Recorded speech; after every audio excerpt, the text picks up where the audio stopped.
લક્ષ્ય ન્યૂઝ, એક નજર, એક લક્ષ્ય. ડભોઈ પંથકમાં ઠેર ઠેર રંગોની બોછાર સાથે ધૂળેટી પર્વની ઉજવણી કરવામાં આવી. એકબીજાને વિવિધ પ્રકારના રંગો લગાવી હર્ષોલ્લાસ સાથે ધૂળેટી પર્વ સંપન્ન થયો.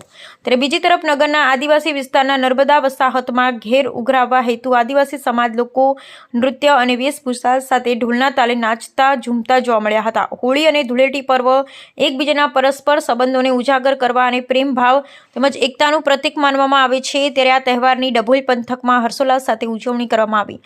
ઠેર ઠેર ગુલાબ ને વિવિધ પ્રકારના પ્રાકૃતિક રંગો સાથે ધૂળેટી પર્વની ડભોઈ નગરજનોને ધૂળેટી પર્વની ઉજવણી કરી. ધૂળેટી પર્વ આદિવાસી સમાજના લોકો માટે ખૂબ મહત્વનો હોય છે. પરિવારના લોકો બીમાર પડે તે માટે ઘેર ઉઘરાવવાની પ્રથા પારંપરિક રીતે ચાલતી આવી છે. ત્યારે ડભોઈ આસપાસ વિસ્તારમાં વહેલી સવારથી જ નર્મદા વસાહતોમાં આદિવાસી સમાજ ઢોલ નગારા અને તાસા સાથે લોકનૃત્ય સાથે આદિવાસી વેશભૂષા ધારણ કરી ઘેર ઉઘરાવતા નજરે પડ્યા હતા અને હર્ષોલ્લાસ સાથે ધૂળેટી પર્વની ઉજવણી કરાઈ હતી.